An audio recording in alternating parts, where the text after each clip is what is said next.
they pop. So I'm Paul Tamás, Hungarian Academy of Budapest. So I have two questions on the same issue. First, it's yours. Yeah. Is it on the table? I'm able to present it in Russian, but so, yeah, okay. So thank you very much. So two questions. First question on the horizontality. Yes. If I take three young groups, Europeans, let's say Germans, Russians, etc., Turks who live there, and new refugees arriving now. Is the horizontality the same for them? I mean, the concept of horizontality is the same or not? Because I mean, the cultural context is very different. And my second question is also related to that issue covered in Bulgaria, where you have a mixed ethnic and mixed religious environment. What are the differences between, let's raise the question in two forms. In one form, between those Muslims who are in the villages, I mean, if you have in a sample not only the cities, but also smaller communities, where you have Kabardians living in their natural environment, or mixed families. Because, for example, in the case of Hungarians in the national neighboring countries, I mean Slovakia, Romania, etc., when you have mixed families, usually the mixed families, without that cultural difference, they are not Muslim.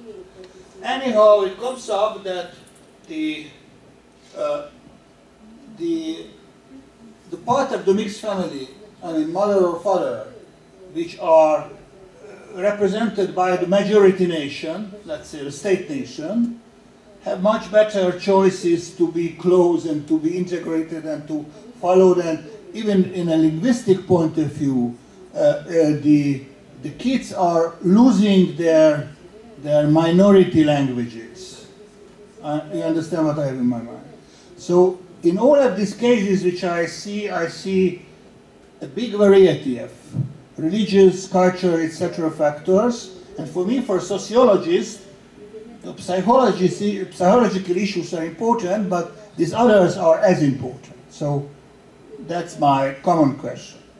Okay, I'll go first and then... Yes. Okay.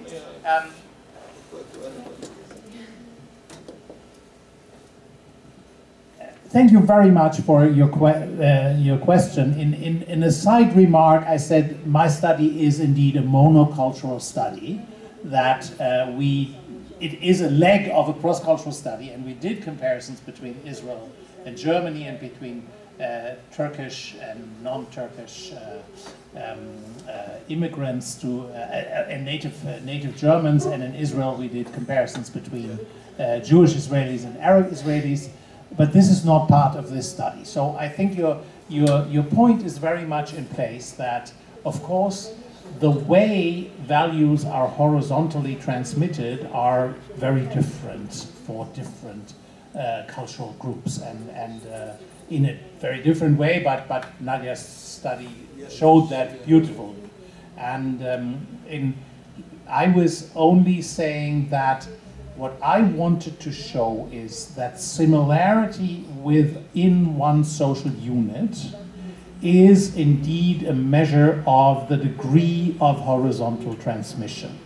And it is not in and by itself determined by, say, the number of migrants in a unit.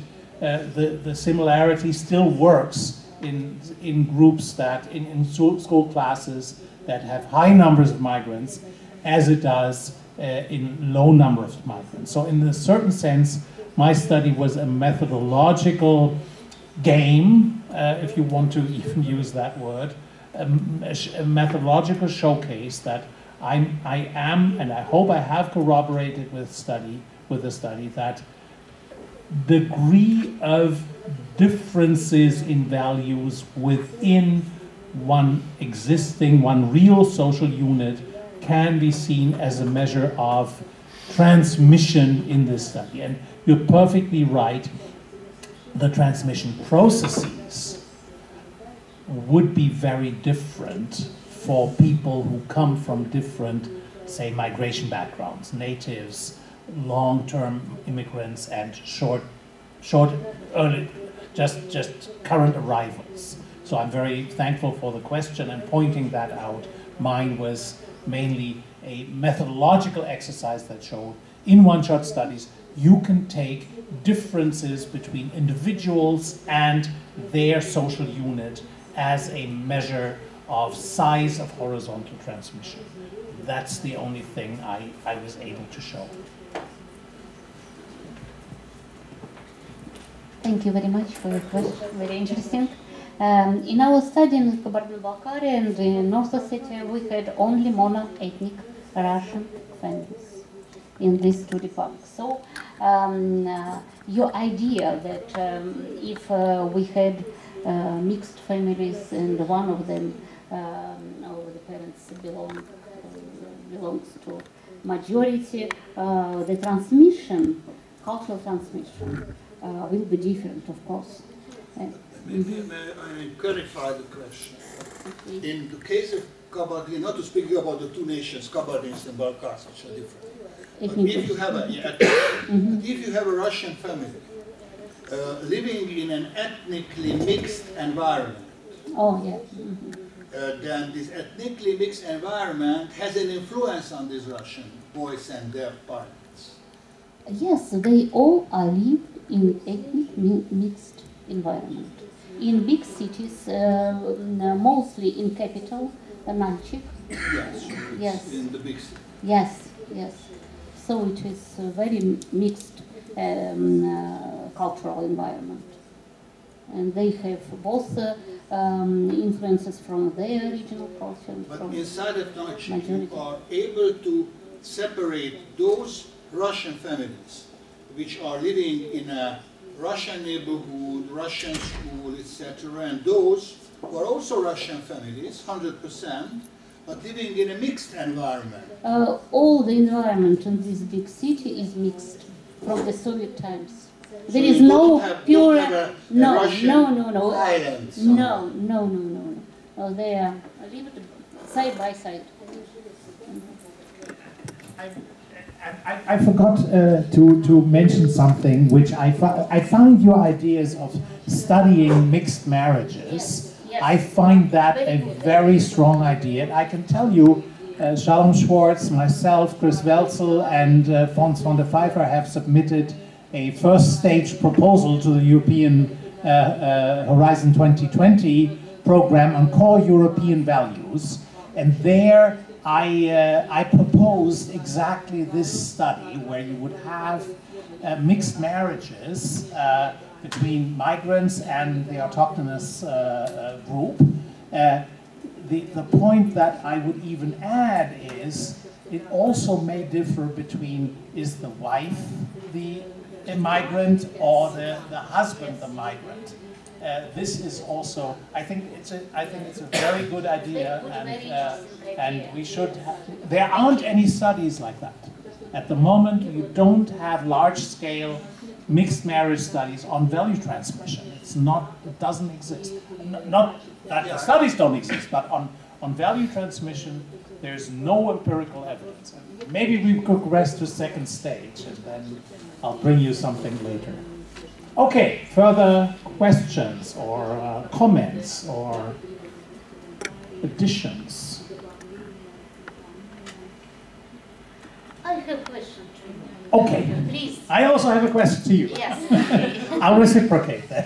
I'd like you to comment our results in Tanya's presentation. Please, Tanya, please show this table. Did you ask Klaus yesterday about it? Oh, yeah, I would like Why to ask. only similarity in self-enhancement values play their role? Говорите, пожалуйста, микрофон, переводчик не слышит. Спасибо большое. How do you think why only similarity in self-enhancement values play their role with Russian peers? Okay, I have, I would have to look at the numbers in more detail. I can't, no, not these, but I have a certain idea, but we would then have to look at the numbers in more detail, which is probably not the place here. The similarity in self-enhancement values, of course, does not just come about if everybody has high self-enhancement values, but also if everybody has low self-enhancement values. So similarities do not mean that they're high on self-enhancement, but it says they're similar on self-enhancement, similarly low or similarly high. What I have found in many studies, and I think Ariel found that in some of his studies as well. I do not know if you rank these values, the four, then I presume that self-enhancement values take last rank. And they are not so much preferred. In many countries they are not. In Germany, for example, power is, I think, 10, and rank 10 of the 10. I don't know if the 19 where it would be, but so what is found in several studies, I wouldn't say many, but there are no contradictory results, is that values that are not cherished very much tend to be more similar between vertically and horizontally in groups. Why? Because if you have values that are not cherished in a given context, you have to speak more about them. You have to communicate more about them. In Germany, it is more, for example, tradition values.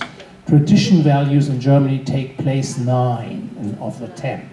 So they're not cherished in Germany.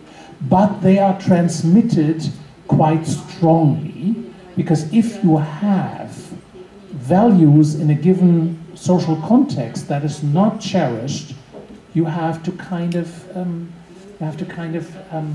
talk about them. You have to communicate about them, because it's unusual.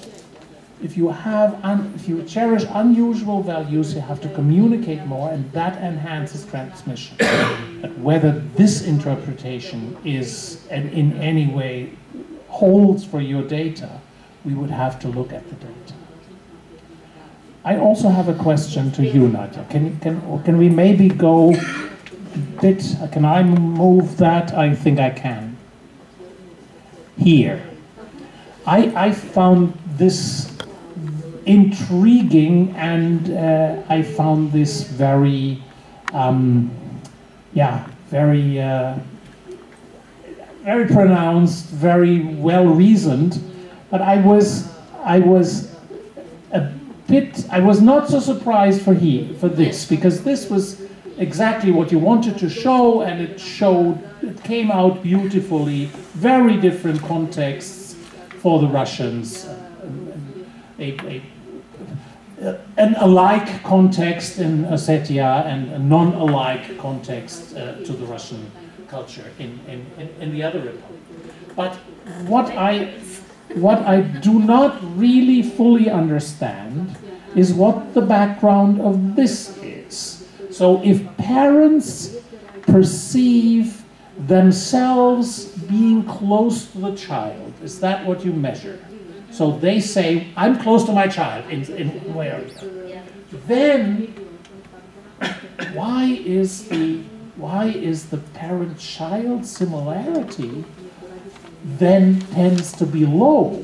This speaks against everything that Gruzek and Goodnow say, that if there is a positive, and of course if parents experience their relationship to their children as positive, why should the parent-child value similarity be so low? This is contradicting some of the findings that Krusek and Goodnow have published earlier on from North America and Australia, of course, but not here.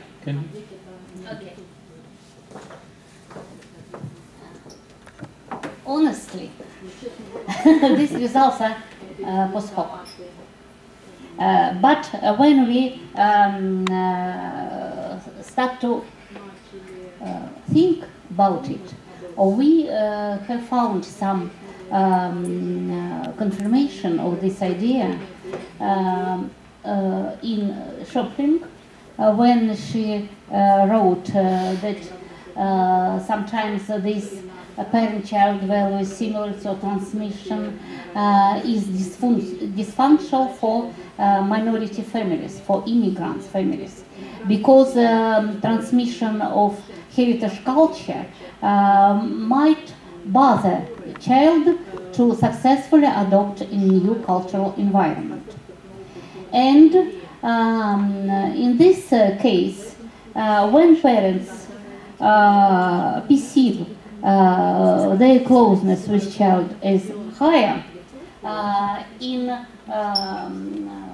reality, their value similarity is low. Why? Maybe I can suppose only to explain these results. Maybe this closeness is exaggerated by parents, or it might really bother children to obtain parental values in this new environment, because he or she has a lot of different influences from outside, and these influences might contradict parental influences and bother them to adopt among their peers in a new environment, to establish friendship, to establish any other relationships. And in this case, maybe a child try to be further from their parents. And but when child themselves evaluated their closeness, it starts to play positive role in the same religious environment, but plays the same dysfunctional role in different religious environment. For me, maybe the main enigma of this study is why religious context is so important, much more important than ethnical context. Because in both republics we have different ethnic background, but in one case the same religious, and in another case the same different religious context. But we maybe don't take into consideration another influence of context. For example, in North Ossetia, Alania, Russians are perceived by dominant population very positively, much more positively than in Kabardino-Balkaria. Maybe because they have more distant cultural, more distant cultures, higher cultural distance, and in North Ossetia, Alania, when we measured, according to Mirip's study, their intercultural attitudes, they are different in both republics, and in North Ossetia, Alania, we have a multicultural ideology in pure sense. So maybe this context influences such positive influence of psychology of closeness, and role of family in North Ossetia, Alania, in value transmission, in culture continuity, etc., is very, very powerful. And in Kabardino-Balkaria, it is not powerful. And I can't predict the future of this group in this republic. And I know that many young people now live for Russian parts of Russian Federation. Thank you. But Russians live Alania at the same extent as they live Yes, in I understand. Yes. The migration outflows are the same in both republics of North Caucasus and in the whole North Caucasus as well. And not in Chechnya and Ingushetia, it was much worse. Okay. This reminds me actually of your first question and comment, because of course what you have equally here in both samples is that the minority comes from the ruling ethnicity in the Russian Federation.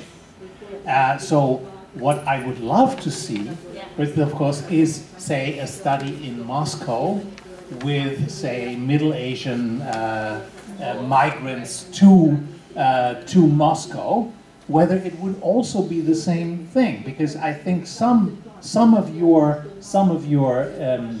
explanations that you provided for my question, I think they're very plausible to me, but they're not yet the test of the pudding. You need to. It could still be confounded with the fact that your minority group on a power level is the majority group at least in the Russian Federation, whereas if you had Kyrgyz or Uzbeks or in Moscow, this would be quite different. And I was wondering, would that be the same result coming out?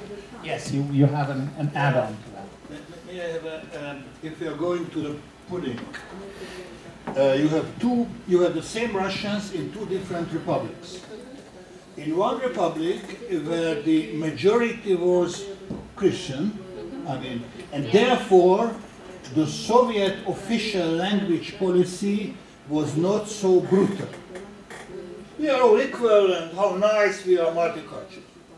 But in Kabardino-Balkaria, from the 20s, you had national movements, Muslim movements, civil war stories, etc. So in my understanding, however, I was never ever studying Kabardino-Balkaria, but it comes up that the Soviet power, this should be much more brutal than in a quite nice Christian republic. And if you have two general environments, naturally the Russians are influenced by them. The Russians are also living there in a more tolerant and multicultural environment, and in another in which, on their behalf, I'm not speaking about these Russian boys and their parents, but in the last 60, 70 years, the ruling elite in the the Kabardino-Balkars were oppressed, nationally dissolved, and in different ways de-Muslimized, de-Islamized, of course. So therefore you have a historically Soviet environment with a lot of fractions and complications, even now, in a different way. And you have a quite nice, tolerant, dominant ethnic environment. So you have two very interesting cases, and maybe the results should be also different. So the Russian family should be different in a country where the ethnic conflicts are there since 70 years, and in others were not.